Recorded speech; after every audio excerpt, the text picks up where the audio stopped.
Assalamualaikum warahmatullahi wabarakatuh. Kita bertemu kembali dalam mata pelajaran bimbingan dan konseling. Pada pertemuan keempat ini, kita akan membahas mengenai etika berinteraksi dengan guru dan karyawan sekolah. Untuk itu, mari bersama-sama kita simak pembahasan untuk pertemuan pada minggu ini.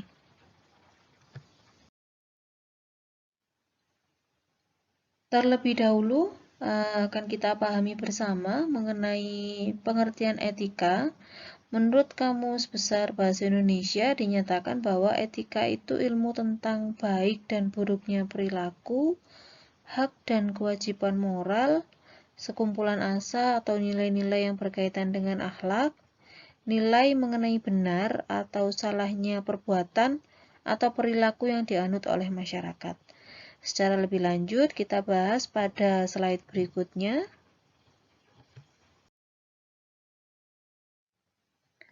Namun akan kita review terlebih dahulu pertemuan pembelajaran kita yang sebelumnya. Yang pertama, kembali saya tidak bosan mengingatkan untuk tunggakan tugas segera diselesaikan. BK juga masih ada, meskipun kemarin tugasnya sebenarnya relatif mudah dan ringan. Ternyata beberapa masih ada yang belum mengumpulkan. Ingat, akumulasi dari tunggakan ini akan memperberat sampean untuk pembelajaran yang berikutnya. Jadi, saya mohon segera diselesaikan, demikian juga untuk mata pelajaran yang lain. Yang kedua, sedikit saya review tentang pembahasan minggu sebelumnya, sopan santun dalam konteks komunikasi digital. Saya harap setelah sampean membaca undang-undang yang mengatur tentang teknologi informasi dan media elektronik, sampean lebih berhati-hati untuk mengendalikan media sosialnya sampean masing-masing, digunakan seperlunya sesuai dengan hal-hal yang memang akan mendatangkan manfaat, bukan malah sebaliknya. Berikutnya, saya tetap mengingatkan perbaikan kualitas belajar. Kalau kemarin belajar itu masih harus nunggu disuruh, masih asal-asalan, mengerjakan juga kadang ada yang kopas, yang sekarang mulai diperbaiki. Sampean harus mulai memiliki kesadaran belajar itu gunanya untuk sampean sendiri, bukan untuk orang lain. Berikutnya, tentang keaktifan dalam pembelajaran. Ini saya mendapatkan laporan dari beberapa Bapak Ibu guru yang ketika pembelajaran justru sepi grupnya. Tidak ada yang berdiskusi, baik di GCR maupun di WA group. Saya minta tolong untuk bisa lebih saling menghargai. Jadi ketika Bapak Ibu guru sudah meluangkan waktu untuk sampean, kita sudah sepakat untuk jam pembelajaran dilakukan sebaik mungkin.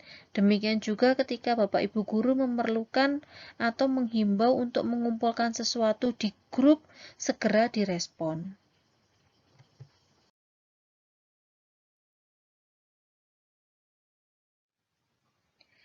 Nah, kita masuk pada pengertian lebih lanjut tentang etika.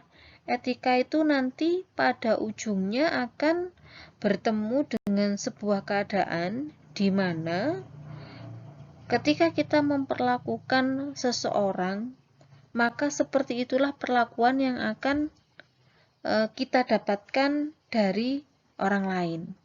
Dan perlakuan terhadap orang lain itu mencerminkan kemampuan seseorang dalam menghargai orang lain. Jadi kesimpulannya, seperti apa akhlak sampean, perilaku sampean terhadap orang lain, seperti itu juga sampean akan diperlakukan. Suatu contoh di sekolah, sampean yang biasa ramah dengan orang lain juga akan mendapatkan perlakuan yang sama. Demikian juga sebaliknya.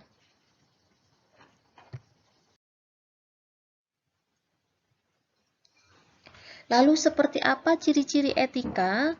Etika itu bersifat absolut atau mutlak. Jadi sesuatu yang baik yang memang kebenarannya sudah tidak perlu dipertanyakan. Suatu contoh, etika ketika menghadapi bertemu orang tua. Itu kan yang pasti merendahkan nada bicara, menyampaikan permisi, itu kan sudah pasti. Jadi tidak boleh tawar-tawar lagi. Oh, nggak usah permisi, oh nggak usah ngasih salam, itu namanya etikanya kurang. Yang kedua, etika menilai baik buruknya perilaku seseorang. Sudah jelas yang tadi ya, kalau baik ya baik, kalau buruk ya buruk. Etika itu sifatnya seperti itu. Yang ketiga, etika tetap berlaku meskipun tidak ada orang lain yang menyaksikan. Saya yakin sampean meskipun tidak bertatap muka dengan Bapak Ibu guru, ketika sedang melakukan pembelajaran, tetap melakukan etika sopan santun, menyampaikan salam dan lain sebagainya meskipun berupa teks atau ketikan di WA. Berikutnya, etika berkaitan dengan cara pandang dari sisi batin manusia. Ini yang harus sampean pahami. Setiap orang itu terlahir terlahir dengan kebaikan-kebaikan. Nah, di dalam hati yang baik itu selalu ada sisi positif yang memandang segala sesuatu itu dilakukan atau diorientasikan pada hal-hal yang baik. Demikian juga dengan etika. Etika itu mengatur moral atau hal-hal yang baik. Etika juga berkaitan dengan perbuatan atau perilaku manusia. Jadi yang dituntut beretika itu adalah manusia.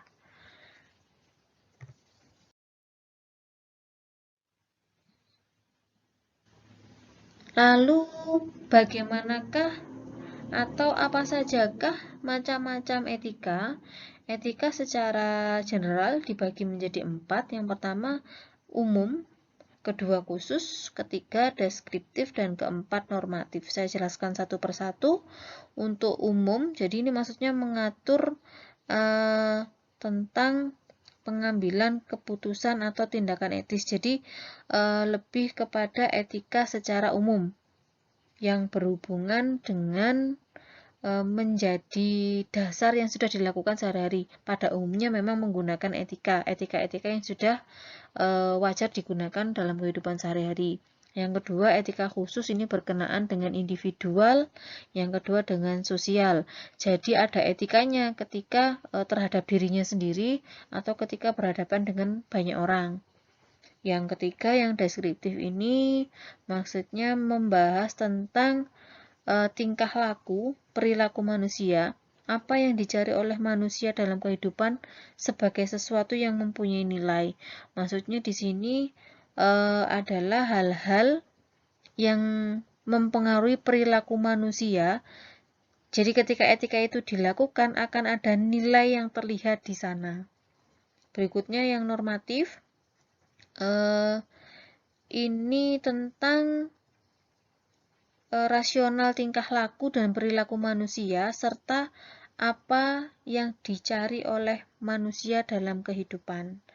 Jadi secara norma-norma yang ada di kehidupan sehari-hari. Itu tadi mengenai macam-macam etika, lalu bagaimana contoh penerapan etika dalam kehidupan sehari-hari? Salah satu contohnya sederhana sekali, memberi salam saat bertamu ke rumah seseorang. Itu merupakan salah satu penerapan etika. Yang kedua, mengucapkan terima kasih saat mendapat bantuan dari orang lain, memohon maaf jika melakukan kesalahan. Untuk orang-orang yang memang sudah di dalam dirinya memiliki kesadaran untuk menerapkan etika, memberikan ucapan terima kasih, minta tolong, dan maaf itu seperti berada di alam bawah sadar yang memang otomatis dia akan keluar dalam kondisi biasa, tidak harus mengalami kondisi luar biasa, ya sudah seperti itu orangnya. Membuang sampah pada tempatnya itu termasuk etika ya. Jadi kalau sampai naik motor, naik mobil, buang sampah sembarangan itu juga bagian dari kurangnya etika. Menghormati orang yang lebih tua, menjalankan keprofesian sesuai kode etik yang ditetapkan. Jadi misalkan suatu saat nanti sampean sudah berada di dunia kerja, sampean profesional di dalam pekerjaan sampean itu juga bagian dari penerapan etika.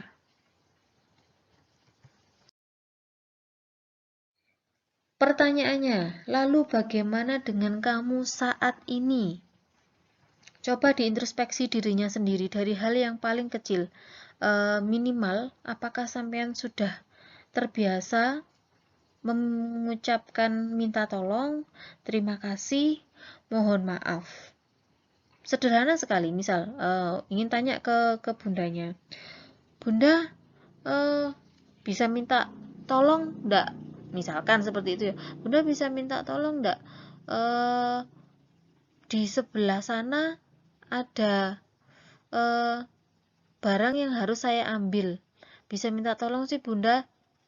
Meskipun jaraknya hanya sekitar 2 atau 3 langkah, untuk minta tolong itu harus tetap diawali dengan kata-kata minta tolong. Nanti setelah mendapatkan bantuan, jangan lupa untuk mengucapkan terima kasih.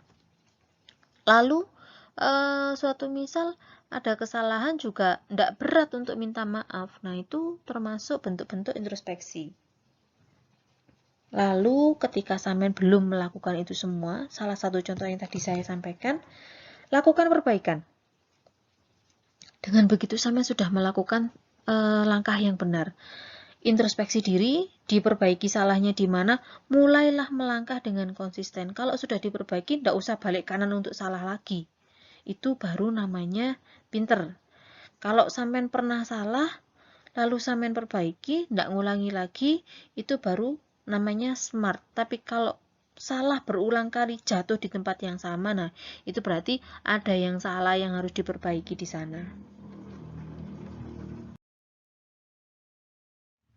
Oke, untuk tugas pada pertemuan keempat pada hari ini, saya minta tolong yang pertama dijelaskan pengertian etika menurut pemahaman sampean.